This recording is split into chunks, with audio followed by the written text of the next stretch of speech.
Let's piss some people off. Hey, before we get into today's episode, I just want to pause for a second and say thank you. If you're coming back for another season, thank you for choosing to come back here. That really means something to me and everything that I've been doing. And if this is your first time listening, welcome back. I'm genuinely glad that you guys are here. This is the 31st episode of my second season, which means it's in 2026. Before we start, I do want to ask you for something real quick. If this podcast resonates with you, please subscribe, leave a review, and share it with a friend, a sister, partner, a family member. This space grows because people pass it along, and I appreciate every single one of you that does. All right, let's talk about this. I want to talk to you today the same way I would if we were sitting across each other, without pressure, no performance, just a real conversation. Have you ever found yourself saying, I know better, so why do I keep reacting like this? Have you ever asked yourself that? Like, you already know that the healthy response, which one is it? You know you don't want to snap, shut down, over explain, or spiral. You've told yourself, next time I'll handle it differently. I promise I'm gonna do things different. And then the time comes, and before you even realize what's happening, your body reacts first. Your tone changes. Your chest tightens. Your words come out wrong again, and afterward you're sitting there thinking, oh, why did I do that? Why did I do it again? If that's you, I want to say this to you like I would to a friend sitting right in front of me. If you think that there's something wrong with you, nothing is wrong with you. You're not broken. What's happening isn't because you are weak, dramatic, or emotionally behind. It's not because you haven't tried hard enough or done enough work, because you have. It's because your body, and you have to remember this, your body learned how to protect you a long time ago. And it hasn't caught up to that fact that your life looks different now. Sometimes it takes some time. And most people are walking around with adult responsibilities, adult insight, and adult awareness, but nervous systems that are still reacting like they're trying to survive something. It's very important for us to realize this and to tap into this. And nobody really explains that part. You're grown up, but then you're not regulated. We're taught that once we become aware, allegedly, that we just come to know, things should change. That once we see it, everything should click into place. But awareness is more like turning the lights on in a room you've been walking through in the dark. You can finally see the furniture, but if you move too fast, you'll still bump into it. And it's not about being able to see it, it's what you're gonna change. Insight lives in the mind and reaction lives in the body. Those are two different things. And the body always moves first. That's going to be the immediate instinct of the body. That's why knowing better doesn't always lead to doing better. Your nervous system doesn't wait for permission from your thoughts. It reacts before logic even gets a chance to save the day. And most people are living from conscious choice. They're living from constant reflex, from reacting, from immediately reacting to something. And a lot of that, what we call personality is actually a survival habit if you come to see. The person who goes quiet in conflict might have learned early that speaking up causes problem. So that's why that person might not speak up. The person who over explains might have learned they had to justify themselves to be understood to everyone.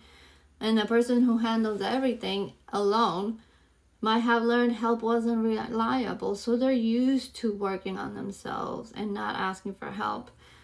Those behaviors weren't random. They were learned in your childhood and the way you were raised or how you grew up. At some point, they helped you get through something. The problem is that survival habits don't come with an expiration date. And those are the ones that are hard to break through. Your body doesn't get an update that says, you're safe now. Now you can relax now. You can breathe. It doesn't say that. It never does. So it keeps reacting the same way, even when it's costing it's costing you now. That's why so many people feel frustrated with themselves, and I understand them. They're not broken. They're patterned. You have this pattern where you operate from, and patterns don't change just because now we understand them and because now we understand how everything goes. The change when we slow them down. That's when you start breaking a pattern. In order for you to react different, you need to break the pattern.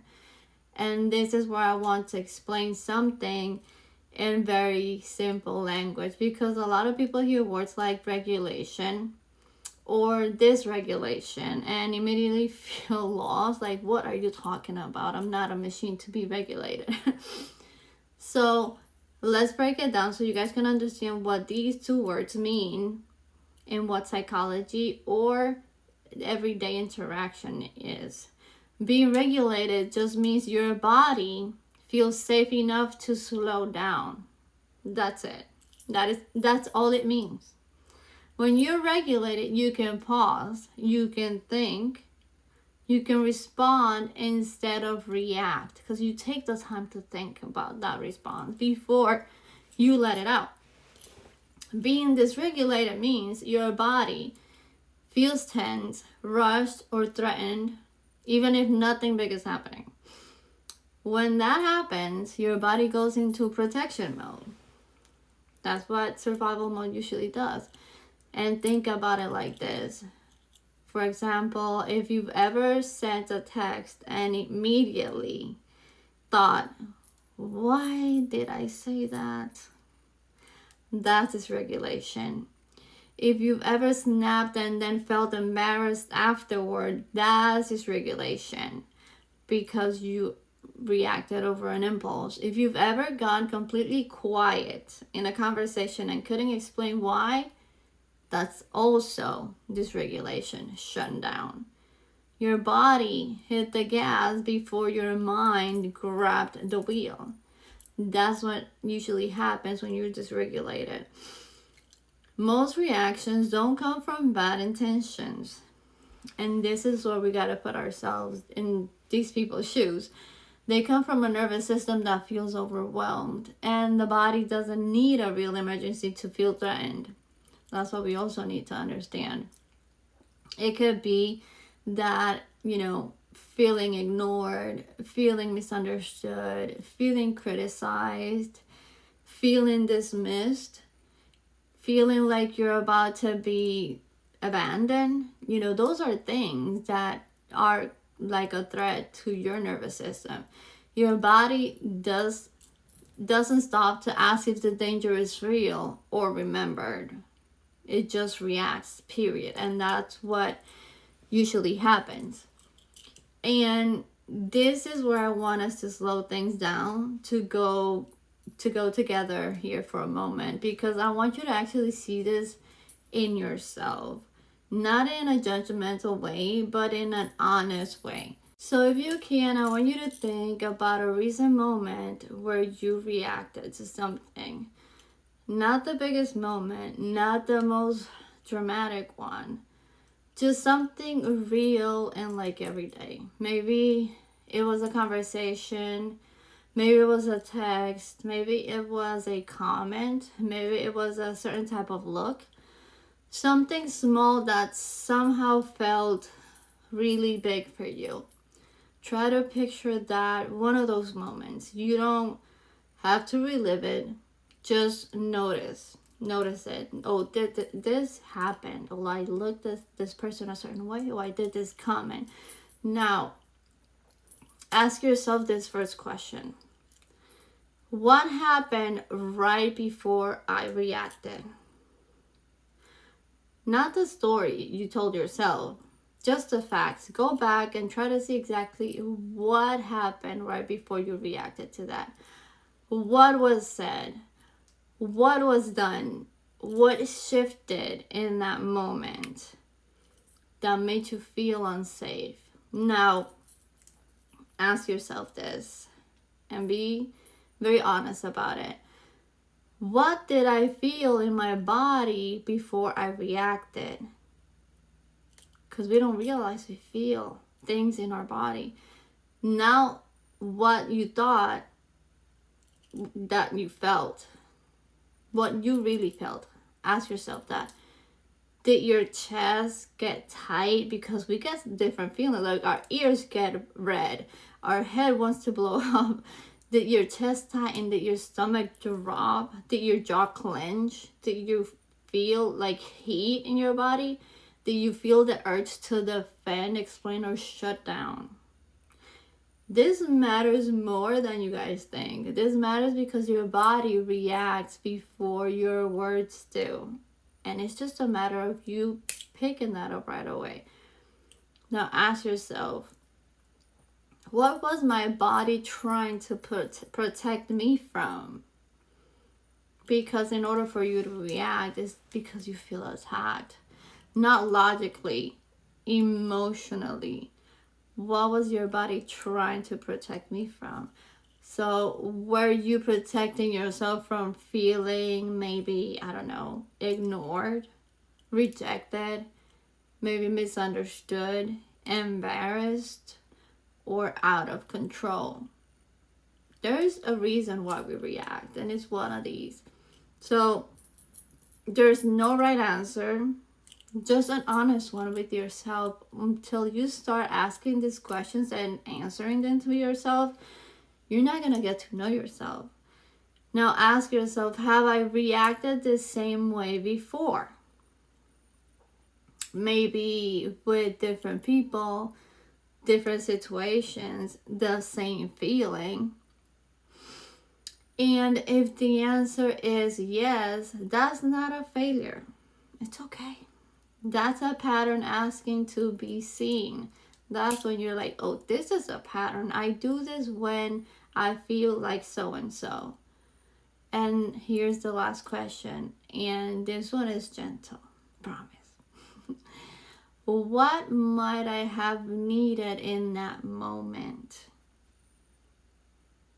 How many of you guys have asked yourself that question? Now, not what you wanted the other person to do.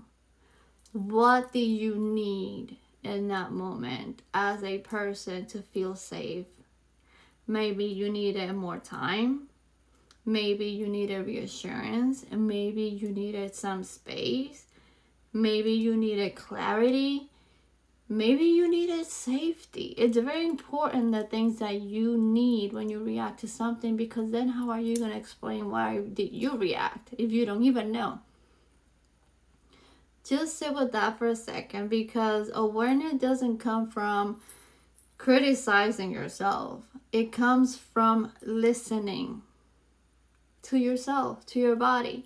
And there's the most important part of all of this, of the dysregulation, the regulation, how we react or how we don't react. You don't have to change everything at once. You don't have to. The next time something familiar happens, your only job is the following. Notice it sooner. That's how patterns are broken. When you notice, oh, I'm about to do this. Oops. Let me stop myself. That's it. That's all you gotta do. Notice that you're about to fuck up and don't do it. Notice the urge, notice the pattern starting to rise, notice the tightness. Even if you still react, noticing sooner is a lot of progress because you're being more aware of what's going on. And that pause is where regulation begins. I get asked this a lot. Why do I take so long to answer hard questions? It's because I want to take the time to analyze. That pause is where regulation begins. That pause is how choice slowly replaces reflex.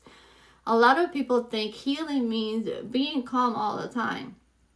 That's not what it means. Healing is reacting less intensely and recovering faster when you do. Reacting feels like, it's relieving. It releases tension. It feels familiar. It gives a sense of control. But then do you really like to live like that? Calm, on the other hand, can feel uncomfortable if chaos was your baseline, which for most of us is. Peace can feel boring. Silence can feel strange. Stability can feel unfamiliar. And it sure does when you come from chaos. The nervous system prefers what it knows, even if what it knows hurts. It sucks, but that's the truth. That's why people repeat the same dynamics even when they say that they're done acting that way. Why? Because they're not sitting with themselves and noticing the patterns. Familiar pain can feel safer than unfamiliar peace. So sit on that one. So let me ask you something honestly. What did you repeat last year? What were some things that you repeated last year? Not what you planned, not what you hoped for, but what actually repeated. Sit with that one for a while. It could be so many things. It could be a relationship pattern. It could be a boundary you softened, a moment where you abandoned yourself to keep the peace. We do that constantly. This isn't about beating yourself up. It's just for you to sit down and auto-analyze yourself. Responsibility isn't blame. Responsibility is power. Once you know how you react and why and what makes you feel like that, and you notice sooner, that's growth right there. It's the moment you say, this is my pattern and I'm willing to pause with it. Not fix it overnight. This is not going to happen overnight. You just got to keep on working on it. Not shame it away. Just pause. Not everything deserves an answer right away. Not everything, deserves a brutal reaction.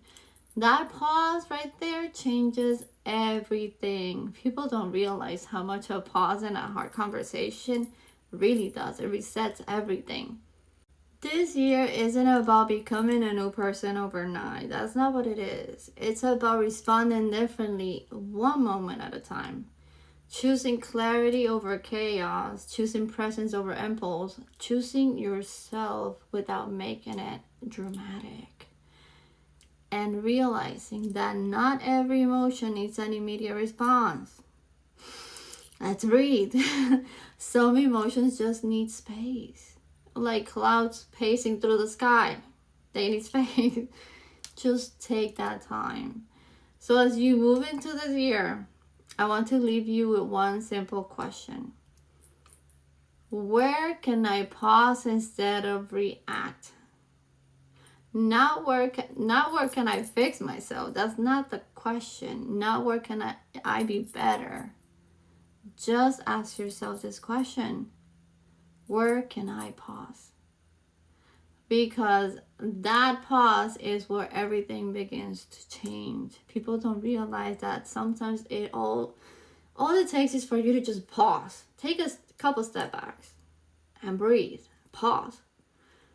Before we close, I want to ask you to do 3 things for me, please.